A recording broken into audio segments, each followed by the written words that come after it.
आदमी जानबूझ के लंबा कर देता है कि ताकि लड़कों को लगे कि टीचर बहुत विद्वान है, एग्जाम में आता उतना है नहीं।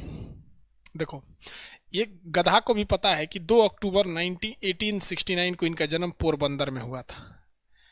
इनकी माता का नाम पुतलीबाई, पत्नी कस्तूरबा गांधी, मोहनदास करमचंद्र गांधी, मोहनदास पिता का नाम करमचंद्र गांधी हो गया।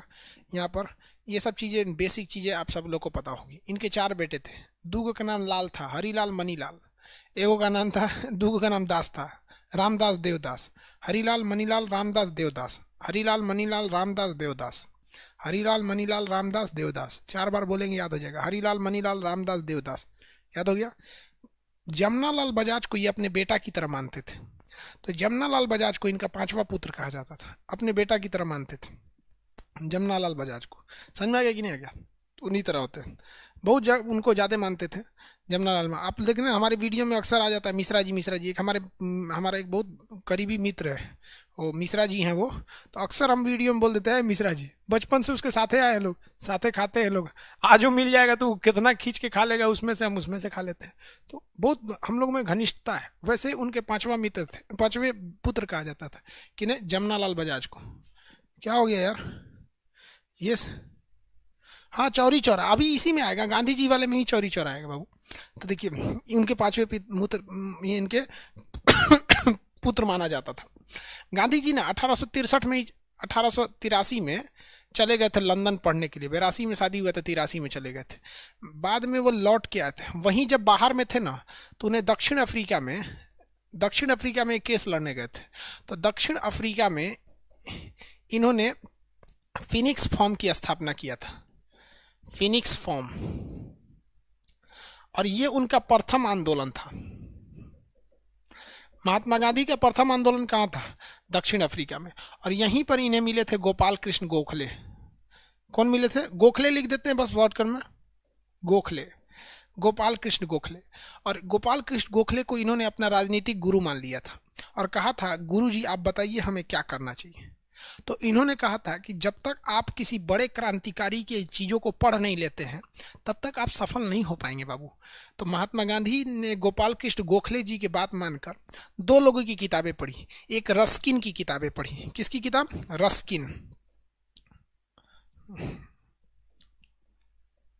रस्किन की किताबें पढ़ी। और इससे इन्होंने सीख लिया कि भूख हड़ताल बहुत बड़ी चीज़ होती है। अब मान लीजिए अगर हम किसी स्टूडेंट की मांग को लेकर अगर हम भूख हड़ताल पे बैठ जाए तो हिला देंगे हम सरकार को, क्योंकि आज भी हम कभी भी निस्वार्थ स्टूडेंट के बारे में सोचे हैं। निस्वार्थ मतलब कभी एक क्षणिक सा स्वार्थ नहीं रहा। हाँ, ये जरूर है कि हमें भी परिवार चलाना है तो आपसे कुछ फीस लेनी पड़ती है, हमें भी सर्वर कास्ट देना है, हमें भी सब कुछ देना है, तो ये है। सरकार टैक्स लेना छोड़ दे, हम देखते हैं कितना, अगर वो 50% टैक्स की कमी करेगी तो हम 100% फीस में कमी कर देंगे। मतलब जितना तुम टैक्स कम करोगे उसका डबल हम फीस कम कर देंगे। तुम 50 रुपया हमारे टैक्स में छूट दो, हम 100 रुपया फीस कम कर देंगे। तो हमारी भी कुछ मजबूरी भी है। तो रस्किन से उन्होंने सीखा भूख हड़ताल पर। अगर आज हम भूख हड़ताल पर बैठ जाएं स्टूडेंट्स की किसी मांग को लेकर तो तालका मच जाएगा, क्योंकि सबको पता है जो हिला देगा यहाँ पे। तो इन्होंने यही रस्किन से सीखा था कि भाई भूख हड़ताल में बहुत दम है। तो भूख हड़ताल की प्रेरणा इन्हें किसने दिया था? रस्किन ने दिया था। और एक लियो टॉल्स्टॉय थे, टॉल्स्टॉय, इनसे इन्होंने आंदोलन की प्रेरणा लिया था। आंदोलन कि अहिंसक आंदोलन कीजिए, मारपीट मत कीजिए, सरकार ज़्यादा लाठी नहीं चला पाएगी, क्योंकि सरकार की जवाबदेही बन जाएगी। याद रखिएगा यहाँ पर। तो गोपाल कृष्ण गोखले इनके गुरु थे। गोपाल कृष्ण गोखले ने कहा कि किताब पढ़ लिया, तो कहा रस्किन से भूख हड़ताल, लियो टॉल्स्टॉय से इन्हें आंदोलन की प्रेरणा मिल गई। गोपाल कृष्ण गोखले ने कहा कि देख भैया, तो भारत जा रहा है ना, तो 1 साल तक तुमको स्टूडेंट की तरह रहना है, ज़्यादा चक्कर पकड़ मत करिए ना तो पिटबो करेंगे। तो इन्होंने कहा ठीक है। इसलिए महात्मा गांधी जब भारत आए, महात्मा गांधी क्या है, जब भारत आए तो इनको अपने गुरुजी की बात याद थी कि हमें 1 साल तक स्टूडेंट की तरह रहना है। तो 9 जनवरी 1915 को ये भारत में आए। कहाँ आए? भारत में आए। और इन्होंने कहा कि भैया हमको 1 साल तक कुछ नहीं करना है। देखो यार, तो 9 जनवरी 1915 को महात्मा गांधी भारत में आ गए। आज भी 9 जनवरी को प्रवासी भारतीय दिवस मनाया जाता है कि बहुत से होनहार भारतीय जो चले गए हैं वो आ जाएंगे। तो महात्मा गांधी को एक बात पता थी कि गोपाल कृष्ण गोखले ने कहा था कि 1 साल तक तुम्हें स्टूडेंट की तरह रहना है, इसलिए महात्मा गांधी 1 साल कुछ नहीं किए। उन्होंने 1916 में साबरमती आश्रम की स्थापना कर दिया। तो बस हम आश्रम लिख देते हैं, साबरमती आश्रम की स्थापना की। इसके लिए पैसा दिया था अंबालाल साराभाई। पैसा किसने दिया था, क्वेश्चन पूछता है, आश्रम बनाने का पैसा किसने दिया था, अंबालाल साराभाई।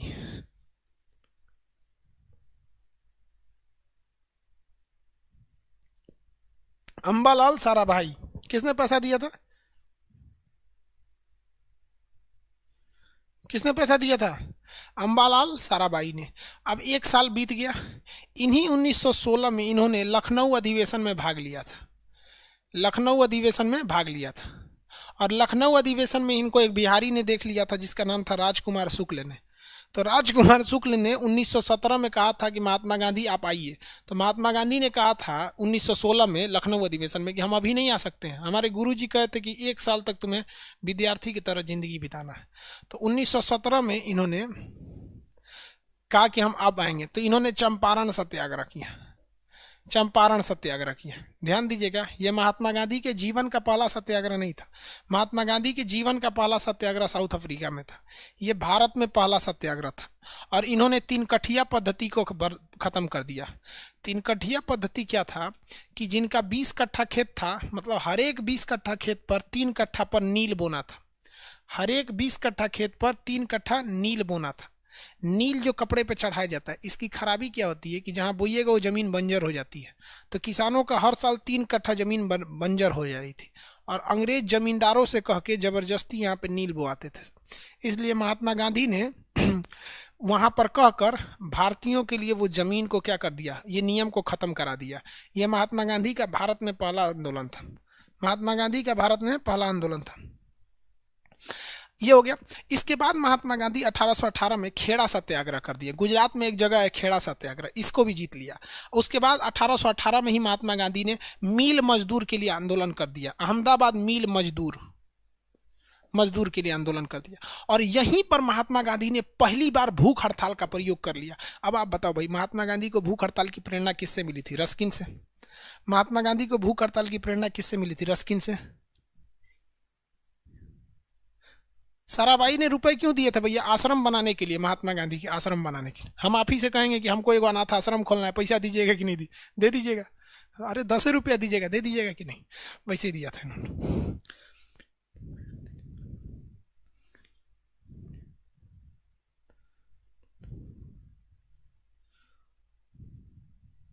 सचुरा सही बोल रहा है, जानबूझ के डिस्टर्ब कर रहा है।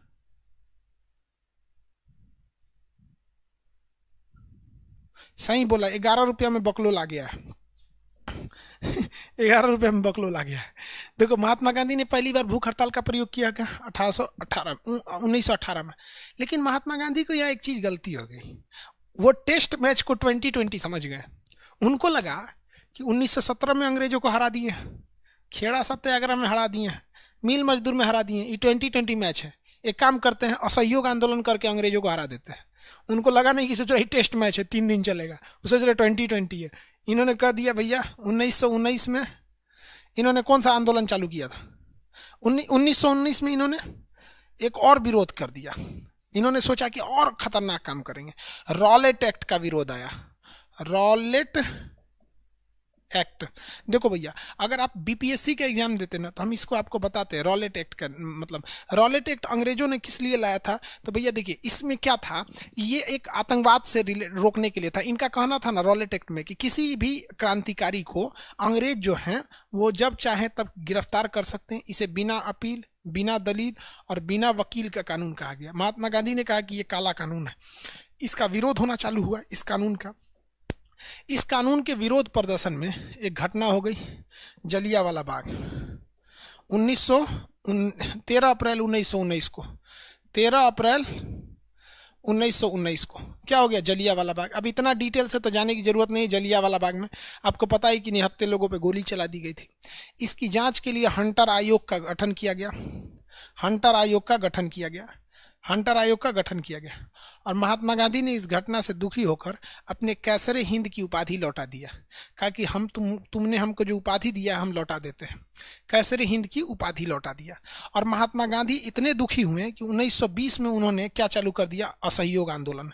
और कहा कि कोई भी व्यक्ति अंग्रेजों का सहयोग नहीं करेगा, असहयोग आंदोलन, असहयोग आंदोलन चालू कर दिया। उन्होंने कहा कि अंग्रेजों का बाल मत काटो, अंग्रेजों का नाखून मत काटो, अंग्रेजों के कपड़े मत धुलो, उनका जूता मत साफ करो, उनके दुकान से कुछ खरीदो मत। मतलब अंग्रेज जहां भी है उनको बाइकआउट करो। जैसे अभी कहीं बाइकआउट चाइना, तो महात्मा गांधी को लगा कि बाइकआउट कर देंगे तो अंग्रेज भाग जाएंगे सब। यही महात्मा गांधी गलती कर गए। महात्मा गांधी की ये रणनीति सफल नहीं हो पाई और महात्मा गांधी को यहाँ हार का सामना करना पड़ा।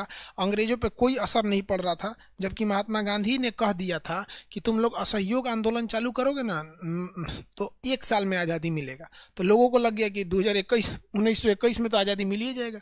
आज़ादी नहीं मिला। 1922 में आगे आज़ादी नहीं मिला। अब महात्मा गांधी कहें कि ससुरा ये तो प्लान मेरा फेल हो गया, सक्सेस नहीं होगा। अब महात्मा गांधी कोई बहाना खोज रहे थे। होशियार बहुत थे महात्मा गांधी, कोई बहाना खोज रहे थे कि कौन बहाना करके हम क्या करें, ये आंदोलन को ख़त्म कर दें। जैसे मान लीजिए हम अभी पढ़ा रहे हैं, अभी खांसी उपट जाएगा तो खांसी का बहाना करके क्लास रोक देंगे। तो वैसे इन्होंने क्या किया, तो 5 फरवरी 1922 को चौरी चौरा एक जगह था, चौरी चौरा गोरखपुर के पास है चौरी चौरा, वहाँ पर भीड़ वाले असहयोग आंदोलन कर रहे थे। अंग्रेजों भार में जाओ, भारत माता की जय कर रहे थे। तब तक पुलिस वाले उन सब पे डंडा से मारने लगे सब। तो भीड़ ज़्यादा थी, पुलिस वाला उनको दौड़ा दिया। अब पुलिस वाला थाना में घुस गया और अपने आप को लॉकअप में बंद कर लिया और अंदर आके पुलिस वाला कहता है मारो, अब मारो। अब सोचो लॉकअप बहुत मजबूत रहता है, मारो मारो। अब भारत वाला बहुत खचरा होता है सब। गांव में आदमी को देखो, ललकारना नहीं, गांव की भीड़ कुचू कर देती है। तो गांव का कोनो कहा निकल साले निकल, तो कहा नहीं निकलेंगे नहीं निकलेंगे। तो गौवा लग गया तो एगो बाहर से ताला मार दिया। तो अंग्रेज अंदर से कह रहा है what are you doing, I already lock this lockup from inside. तो अंग्रेज कह रहा है आई लॉक फ्रॉम आउटसाइड। तो कहा कि इससे सुरा पगला है क्या, दोनों ओर से काहे बन गया। तब मट्टी तेल होके फेंक दिया। तब वो अंग्रेजवा CBSE बोर्ड वाला देर से समझा कि रे साला ही तो बाहरों से बंद कर दिया, ऊपर से मट्टी तेल फेंक दिया, अब मार दिया माचिस। साला 22 आदमी, देखिए 1922 में 22 आदमी मर गया, जिंदा भूज दिया। क्या किया, जिंदा भूज दिया। अंग्रेजों को महात्मा गांधी के गुरु जो थे गोपाल कृष्ण गोखले, लियो टॉल्स्टॉय ने कहा था कि आंदोलन जब जब उग्र होगा वो आंदोलन सफल हो ही नहीं सकता है। जब जब आप उतावला होइएगा सफल नहीं हो जाएगा। आपको विश्वास ना होना तो आप एक बार महाभारत देखिएगा, उससे बड़का तो युद्ध नहीं है। पूरे महाभारत में एक जगह भी आपको नहीं दिखेगा कृष्ण भगवान गुस्सा हुए, जबकि सारा लीला उन्हीं के रचल था। मार काट कराना, छल करना, जबरदस्ती सूर्यास्त करा देना, कर्ण का कवच कुंडल उतरवा देना, धोखा से द्रोणाचार्य से हथियार छुड़वा देना कि ये अस्वस्थामा हतो हता। लेकिन एक जगह भी कृष्ण भगवान गुस्सा हुए हैं? नहीं हुए, नहीं। लियो टॉल्स्टॉय ने यही कहा कि भैया अगर तू गुस्सा हुए तो आंदोलन खत्म हो जाएगा। और यहाँ गलती हो गया। चौरी चौरा में इन लोगों ने क्या कर दिया, 22 लोगों को मार दिया। अब अंग्रेजों को बहाना मिल गया, बहाना मिल गया कि रे गांधी जी तोरा चक्कर में सब हुआ है, ये हुआ है। लेकिन अंग्रेजों को डर था, महात्मा गांधी को गिरफ्तार नहीं किया सब। महात्मा जान रहा था वो भीड़ को गिरफ्तार करने गया था, सब अंग्रेज तो बुझा गया सब, ये मेन लीडर है, एकरा गिरफ्तार करेंगे तो पूरा फ्राई कर देगा। लेकिन महात्मा गांधी को गिरफ्तार नहीं किया अंग्रेज। देखिए कितना दिमाग है अंग्रेजों का। कहा कि भैया एकरा गिरफ्तार करेंगे ना तो पूरा हिंदुस्तान का थाना जला देगा सब, हम लोग को अभी आज़ादी देना पड़ेगा। यहाँ महात्मा गांधी से गलती हो गई, क्योंकि यहाँ भी अगर असल में महात्मा गांधी नरम दल वाले थे, गरम दल वाले थे ही नहीं। तो उन्होंने कहा कि भैया हम आंदोलन वापस लेते हैं। तो जो भीड़ कल तक अंग्रेजों से लड़ रही थी ना, वही भीड़ महात्मा गांधी के खिलाफ हो गई कि काहे वापस लेंगे। तो कह रहा नहीं, आप लोग ने गलत किया, जला दिया। कहा कि जला दिए तो कहा आपका दामाद था, कहा जला दिए हैं। चचरा मार रहा था हम लोग को लाठी चार दामों मार दिए, यहाँ पे कौन चीज हो गया, यहाँ पे हम आंदोलन वापस नहीं लेंगे। जवाहरलाल नेहरू ने भी कहा कि इस जो कश्मीर के किसी गांव में अगर कोई हत्या हो जाती है, अपराध हो जाता है, तो उसका सजा आप कन्याकुमारी के किसी गांव को क्यों दीजिएगा। चौरी चौरा में हुआ है, आप चौरी चौरा में आंदोलन को स्थगित कीजिए। लेकिन गांधी जी तो होशियार, वो जान गए कि हम गलत रास्ते पे चल रहे हैं, ये रास्ता से आज़ादी नहीं मिलेगा, हम कितनों ढिढोरा पीटेंगे तो। क्योंकि अंग्रेज हमसे मजदूरी कराने, सर दबाने, कपड़ा धुलवाने थोड़ी आए थे। वो तो यहाँ से कोयला ले जाने के लिए, कपास ले जाने के लिए, गन्ना ले जाने के लिए आए थे।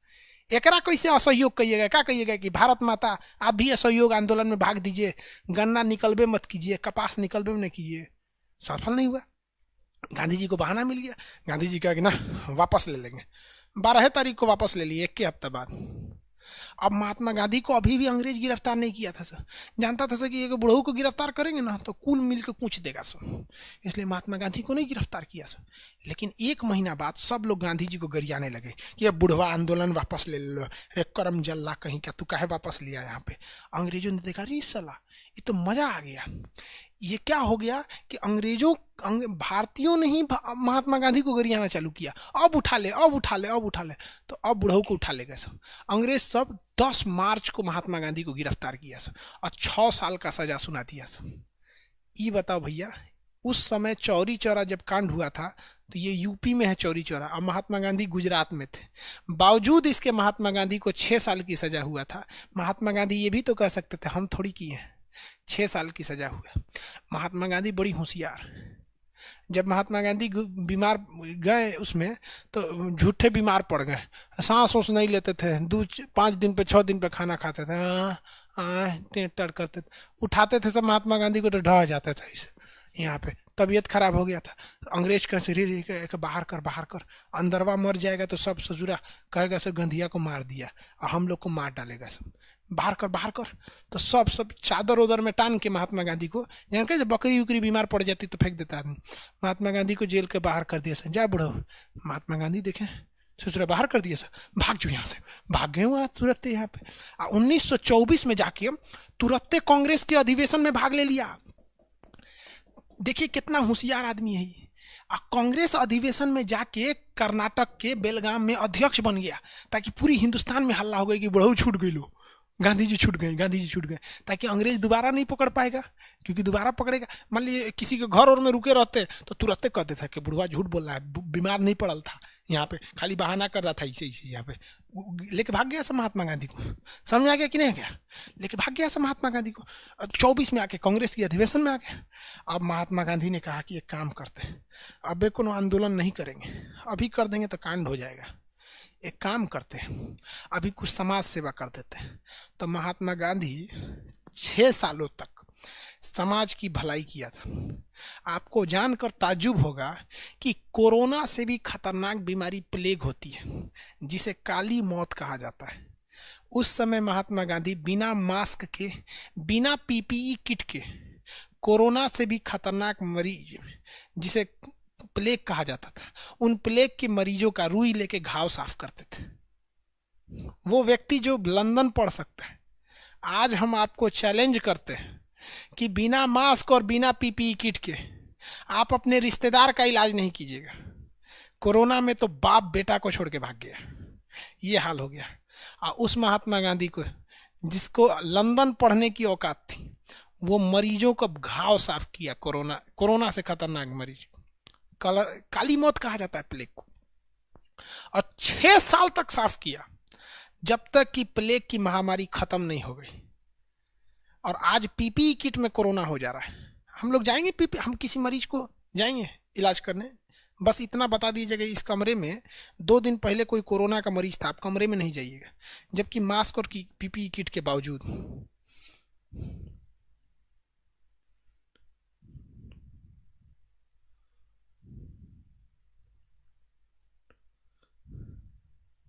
राहुल दीप जी, ठीक है, डाउनलोड ऑप्शन दे देंगे। अब देखिए महात्मा गांधी अब एंट्री दोबारा मारे, आगे बढ़े। अरे भाई इतना देख लो तो तब गांधी जी के आगे बढ़े। गांधी दोबारा सुनिए, ध्यान से सुनिए। महात्मा गांधी का जन्म 2 अक्टूबर 1869 को हुआ। 1883 में लंदन चले गए, वापस आए, वकील बन के साउथ अफ्रीका केस लड़ने चले गए। वहाँ फिनिक्स फॉर्म की स्थापना किया, पहला आंदोलन किया। गोपाल कृष्ण गोखले वहीं मिले, गुरु बना लिया। लियो टॉल्स्टॉय से आंदोलन की प्रेरणा लिया। रस्किन से उन्होंने भूख हड़ताल की प्रेरणा लिया। भारत में आए 1915 में, और 16 में साबरमती आश्रम की स्थापना किया, और अम्बालाल साराभाई ने इन्हें पैसे दिए थे। 16 में इन्होंने विद्यार्थी जीवन बिताया और कांग्रेस अधिवेशन में भाग लेने गए। गए। वहाँ इन्हें राजकुमार शुक्ल भी मिले थे जो इन्हें बिहार आने का न्योता दिए थे, लेकिन इन्होंने कहा कि नहीं, 1 साल तक हमें विद्यार्थी जीवन जीना है। उसके बाद 1917 में चंपारण 3 कठिया पद्धति बर्बाद कर दिया, मतलब 20 कट्टा में 3 कट्टा, इसे 3 कठिया कहा गया, नीले जमींदारों के खिलाफ। उसके बाद खेड़ा सत्याग्रह, अहमदाबाद मिल मजदूर में भूख हड़ताल कर दिया। 19 में रॉलेट एक्ट कर दिया। 19 में जब जलियांवाला बाग हो गया तो महात्मा गांधी बहुत विक्षुब्ध हो गए। 20 में असहयोग आंदोलन हुआ, लेकिन 5 फरवरी 1922 को जलियांवाला चौरी चौरा हो गया, जिस कारण महात्मा गांधी को जेल भेज दिया गया और महात्मा गांधी ने असहयोग आंदोलन को स्थगित कर दिया। क्वेश्चन पूछेगा असहयोग आंदोलन को स्थगित करने का कारण जलियांवाला बाग था। उसके बाद क्या हुआ, 1924 में छूटे तो कर्नाटक में बेलगाम में कांग्रेस अधिवेशन के अध्यक्ष बन गए। 24 से लेकर 30 तक यानी 6 साल तक रचनात्मक कार्य एवं समाज सेवा की भलाई की काम किया था। किसी को दिक्कत? आगे बढ़े। बिरला क्या था सर? बहुत बड़ा रईस आदमी था उस टाइम।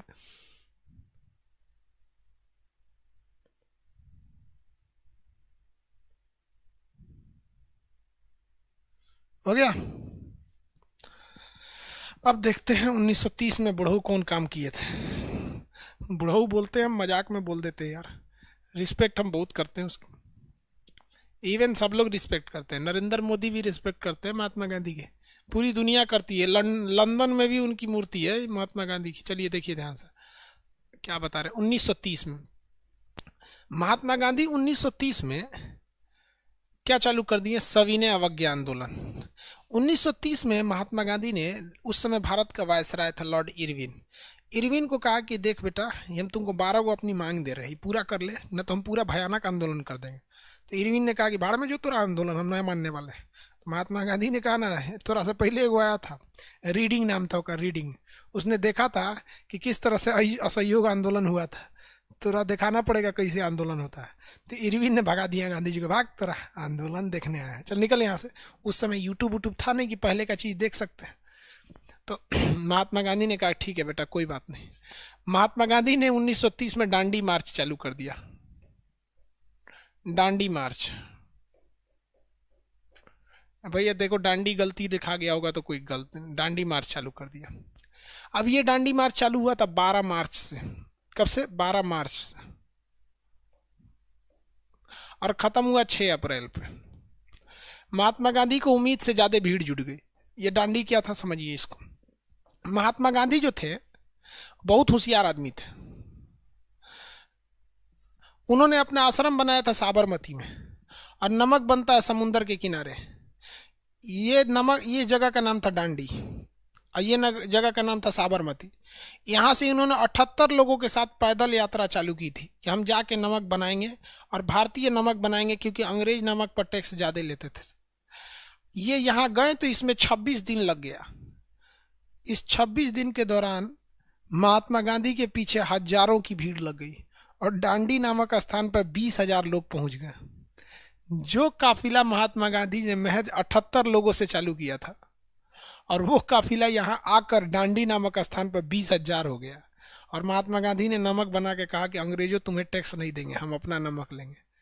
महात्मा गांधी जब पीछे मुड़ के देखेंगे कहेंगे अरे बाप रे बाप, 20,000 फौज आ गई है, एक काम करते हैं, एक नया आंदोलन कर देते हैं। तो जैसे महात्मा गांधी ने 6 अप्रैल 1930 को डांडी खत्म किया ना, तो 6 अप्रैल 1930 को महात्मा गांधी ने कहा कि इन लोग को वापस काहे जाने देना है, इन लोग से एक और आंदोलन चालू करा देते हैं, सविनय अवज्ञा आंदोलन। सविनय अवज्ञा आंदोलन, सविनय अवज्ञा आंदोलन, सिविल डिसोबीडियंस मूवमेंट। कहा गया कि हम भारतीय बहुत ही विनती के साथ आपका विरोध करेंगे। बहुत ही विनती के साथ क्या करेंगे? विरोध करेंगे। मतलब आप जो कहेंगे हम ठीक उसका उल्टा करेंगे, लेकिन हाथ जोड़कर विनती के साथ। अंग्रेज कहते थे नमक मत बनाओ, इस पर टैक्स है। तो भारतीयों ने कहा कि भैया हम लोग सविनय अवज्ञा आंदोलन कर रहे हैं कि अंग्रेज चाचा आप यहाँ से चल जाइए, नमकवा तो हम यहीं बनाएंगे, आप कितना पे गोली चलाएंगे, हम लोग की संख्या 20,000 है। तो मतलब अंग्रेजों की वाट लगा दिया उसने, किस तरह से प्रेम से, कि आप चल जाइए नहीं तो हम यही करेंगे। अंग्रेजों ने कहा भारतीय स्कूल नहीं खोल सकते हैं, भारतीयों ने जाके स्कूल खोल दिया। ढावाने आए से तो 20-30 हज़ार भारतीय आ जाते थे, भैया हम यहीं स्कूल बनाएंगे, आपको जो करना है कर लीजिए। तो इन्होंने सविनय अवज्ञा आंदोलन बुला लिया। अब देखिए कांड देखिए। इरविन तो अपने आप को बहुत होशियार समझ रहा था, गांधी जी को भगा दिया था इरविन। अब इरविनवा को पता नहीं था कि लंदन में इनका जो प्रधानमंत्री बनना है, इसका नाम है Ramsay MacDonald. Ramsay MacDonald, London में इनका प्रधानमंत्री है रैमजे मैकडोनाल्ड। इसने गोल मेज सम्मेलन बनाया था। गोल, जब भी कभी मेज गोल रहता है ना, तो सबका मुंह आमने सामने रहता है। गोल मेज इस चीज को दर्शाता है कि हम सब मिलकर डिसीजन ले रहे हैं, समझा गया, कि सबका चेहरा आमने सामने रहेगा। तो एक गोल मेज सम्मेलन बुलाया था, जिस पर हिंदुस्तान के सारे नेताओं से बात करने के लिए बुलाया था। कब बुलाया था? पहला गोल मेज सम्मेलन 1930। और रैमजे मैकडोनाल्ड ने भयंकर इंतजाम कराया था कि कांग्रेस का नेता महात्मा गांधी आएगा, क्योंकि महात्मा गांधी जो बोलते थे देश में वही हो जाता। इधर देखिए गांधी जी तांडव करके बैठल है। इरविनवा कहा गांधी जी से, ये बुढ़ऊ लंदन चल जाइए ना, गोल में सम्मेलन है, नाश्ता पानी भोज वोज सब का व्यवस्था प्रधानमंत्री मैकडोनाल्ड करैले, चल जाइए। तो गांधी कह रहा है सविनय अवज्ञा आंदोलन, इरविन चचा हम कसम खाते हैं कि हम नहीं जाएंगे, आपको जो उखाड़ना है उखाड़ लीजिए। ये बेचारा कहा कि कोई दिक्कत नहीं। और जब उधर रैमजे मैकडोनाल्ड पूरा वीआईपी व्यवस्था, नाश्ता पानी सब कराने के लिए बैठा दिया, सब लोग यहाँ सोचा, 2-3 गो आदमी गया, भीमराव अम्बेडकर गए थे, तेज बहादुर सप्रू गए थे, 2-3 आदमी गया। बेचारा मैकडोनाल्ड का तो भयानक बेइज्जती हो गया। अब खुद सोचिए ना, मोदी जी डोनाल्ड ट्रंप के लिए गुजरात में स्टेडियम सजा दे और डोनाल्ड ट्रंप वे ना आए, अपनी मेहरारू को भेज दे, तो मोदी जी का तो भयंकर बेइज्जती होगा। इसी तरह बेइज्जती हो गया मैकडोनाल्ड का। मैकडोनाल्डवा फोन करके इरविनवा को गरियाया, रे साला चोट्टा, तोरा से बोले थे ना कि गांधी जी को भेजना है, काहे नहीं भेजा? तो कह रहा महाराज बकस दीजिए, हमारा नौकरी का सवाल है। वो गंधिया यहाँ आंदोलन करके बैठल है, कौन आंदोलन नया निकाला है, जोन चीज बोल रहे हैं वो उल्टे कर रहा है। तो मैकडोनाल्ड ने कहा कि रे चोट्टा कहीं का, केयू से करके गांधी जी को भेज। है दूसर का गोल में जन होने वाला है 1931 में, अगर इनमें गांधी नहीं गया तो तोरा नौकरी खा जाएंगे।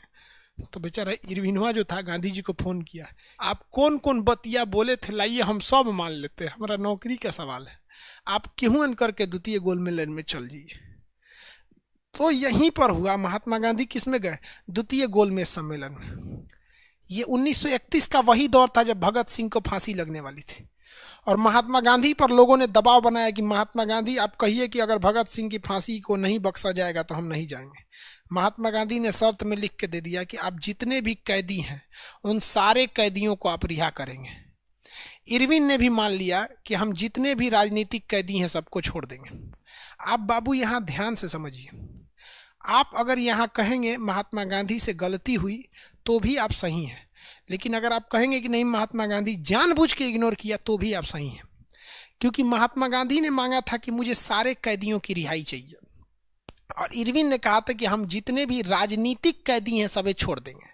राजनीति का मतलब होता अनशन करने वाला, हेन तेन वाला को छोड़ देंगे। और भगत सिंह पर तो बम फेंकने का चार्ज लगा था, वो तो राजनीतिक थे नहीं। तो कुछ इतिहासकार ये कहते हैं कि महात्मा गांधी को ये उलझा दिया अपने जाल में, जिस तरह से महाभारत में अश्वत्थामा हाथी मारा था और जाके युधिष्ठिर ने क्या बोल दिया द्रोणाचार्य से, क्योंकि युधिष्ठिर तो झूठ बोलते नहीं थे, उन्होंने कह दिया अश्वत्थामा हतो हता, तो द्रोणाचार्य को लगा कि मेरा बेटवा मर गया। और जैसे वो पूछा कि हाथी की बेटा, तो उसने क्या कह दिए कि तले कृष्ण भगवान शंख बजा दिए, गचपचा गया, द्रोणाचार्य हट गए, अर्जुन जीत गए। यही कांड कर दिया था इरविनवा। इरविन ने क्या किया कि उसने कह दिया राजनीतिक कैदियों को छोड़ देंगे, और ये कह के महात्मा गांधी को भेज दिया। महात्मा गांधी चल गए द्वितीय गोलमेज में, इधर भगत सिंह का जान ले लिया। इसलिए लोगों को लगता है कि महात्मा गांधी ने जानबूझ के मरवाया, लेकिन मेरा क्या मानना है, हम इसमें गांधी जी को जिम्मेदार मानते हैं, क्योंकि एक टीचर से गलती हो जाए तो ये अपराध माना जाता है, एक स्टूडेंट से गलती हो जाए तो ये अपराध नहीं है, वो स्टूडेंट है। उसी तरह एक आम इंसान से अगर गलती हो जाए कानूनी पकड़ में तो वो गलती नहीं है। लेकिन आप लंदन से बैरिस्टरी पढ़ के आए थे, वकील बने थे, आप कौन सी का वकील थे जब आपको इतनी चुकी बात में उलझा दिया? तो यहाँ अगर महात्मा गांधी अगर 100% इफोर्ट करते तो वो द्वितीय गोलमेज सम्मेलन में जाने से पहले भगत सिंह को बचा लेते, और हम यहाँ महात्मा गांधी से कहते कि अगर हम 1930 में रहते, 1931 में, तो हम महात्मा गांधी से ये प्रस्ताव रखते कि आप भगत सिंह को छुड़ाइए और भगत सिंह को अपने साथ लेके जाइए और दिखाइए मैकडोनल्ड को कि हम गांधी के अगर अहिंसकवादी हैं तो भगत सिंह की तरह बम चलाना भी जानते हैं। ये भारत माँ ने हमारे यहाँ एक से एक वीर को भी जन्म दिया है और ये साधु संतों की भी भूमि है यहाँ पर। लेकिन यहाँ महात्मा गांधी से ब्लंडर हुआ था और हम, मेरे अंदर एक खराबी है, जो सही है वो सही है, भले मेरा दुश्मन भी है तो क्या हुआ, हम उनसे बोलेंगे कि सही है, और अगर गलत है तो हमारा बाबूजी भी हैं तो हम बोलेंगे गलत है। हम महात्मा गांधी के एक समर्थन भी हैं और यहाँ हम उनके कट्टर विरोधी भी हैं कि महात्मा गांधी अगर 100% चाहते तो बचा लेते, लेकिन उन्होंने 100% नहीं, 50% चाहा। आपको क्या जरूरत था आपको जाने के लिए द्वितीय गोलमेज? मतलब देखो, आपको जब आंदोलन चलाना था तो आप पूरी तरह अस्वस्थ हो गए, पहले गोलमेज में नहीं गए, लेकिन जब भगत सिंह को बजाना था आप लपलपा के चले गए। आप ये भी तो रख देते कि जितने कैदी जब तक रिहा नहीं होंगे तब तक नहीं जाएंगे हम। और वहां जाने के बाद फायदा क्या हुआ? वहां मैकडोनल्ड ने कह दिया कि जिस तरह से मुसलमानों के लिए एक अलग एरिया दे रखे हैं जहां वो केवल मुसलमान चुनाव लड़ते हैं, उसी तरह दलितों के लिए अलग एरिया देंगे। तो महात्मा गांधी ने कहा कि बकलोल बनता है, तुमने जो मुसलमानों को अलग एरिया दिया है ना, एक दिन वो देश बन जाएगा। और वाकई में अलग देश पाकिस्तान बन गया कि नहीं हो गया? और महात्मा गांधी के अंग्रेज जो थे दलितों को अलग जगह देना चाहते थे, तो महात्मा गांधी ने कहा कि आज़ादी के बाद भी एगो अलग देश बन जाएगा, हम तुम्हारी बात नहीं मानेंगे। और ये वापस आ गया जब तक भगत सिंह को फांसी चढ़ा दिया गया था। तो ऐसा नहीं था कि वो लंदन में गए थे तो चमचागिरी करके आए थे, वो देश को बचा के ही आए थे, लेकिन भगत सिंह को मरता छोड़ दिया था। अगर आप इसे जिम्मेदार कहेंगे तो हम आपके साथ हैं, क्योंकि महात्मा गांधी ने भगत सिंह को बचाने का केवल 50% प्रयास किया था, 100% प्रयास नहीं किया था। समझ में आ गया कि नहीं आ गया? इसलिए अगर आपको लगता है कि हम अंधा होकर किसी का सपोर्ट करते हैं तो आप गलत हो। समझ में आ गया आपको? हाँ, वो मार्ले मिंटो अलग है। आपका डाटा खत्म हो गया होगा।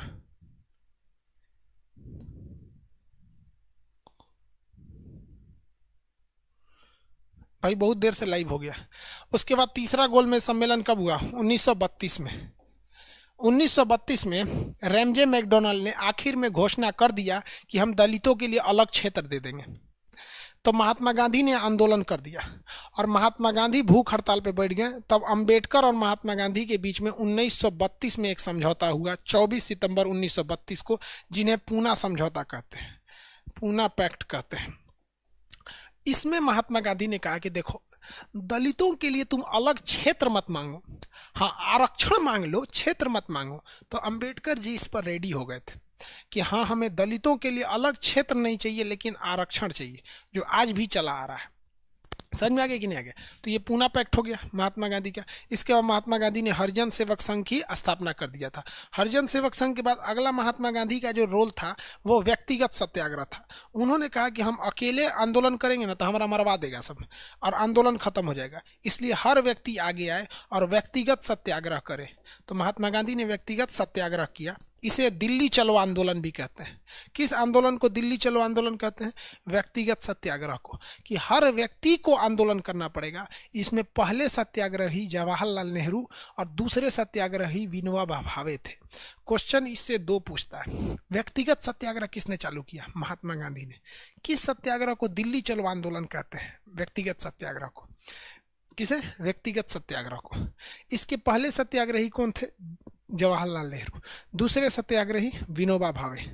अब इसके बाद महात्मा गांधी ने भारत छोड़ो आंदोलन चालू किया 1942 में। भारत छोड़ो आंदोलन, भारत छोड़ो आंदोलन 1942 में। और इसी आंदोलन ने अंग्रेजों की कमर तोड़ दी, क्योंकि 1942 में जापान ने अमेरिका पे बम पटक दिया, हिटलर ने इंग्लैंड को बर्बाद कर दिया, फ्रांस को बर्बाद कर दिया, और भारत छोड़ो आंदोलन ने अंग्रेजों को भारत में चौपट कर दिया। तो इसी बीच आया कैबिनेट मिशन, जिसको महात्मा गांधी ने भी ठुकरा दिया और अंततः अंग्रेजों को मजबूर होना पड़ा कि आज़ादी, भारत को आज़ाद ही करने के लिए। तो अगर द्वितीय विश्व युद्ध नहीं होता तो हमें आज़ादी बहुत देर से मिलती। तो अब बताइए, इतना सारा काम किया महात्मा गांधी ने। महात्मा गांधी को पकड़ के जेल में डाल दिया गया था 1942 में। जब आज़ाद हुए महात्मा गांधी जेल से तो उनकी पत्नी मर चुकी थी। सोच सकते हैं, हमारे देश में अर्नब गोस्वामी को गिरफ्तार किया गया था 3 दिन के लिए, कितना बड़ा बवाल हुआ था। सुप्रीम कोर्ट ने उन्हें छोड़ दिया। और महात्मा गांधी को उनकी पत्नी मर गई, नहीं छोड़ा गया यहाँ पे। बहुत बड़ा बड़ा बड़ा जुल्म हुआ हमारे देश के आज़ादी के, जो गुलामी से आज़ादी मिली, बहुत बहुत तांडव हुआ, इसके बाद देश आज़ाद हो गया। तो ये गांधी युग था, गांधी जी ने इतना इतना कांड किया टोटल। समझ में आ गया?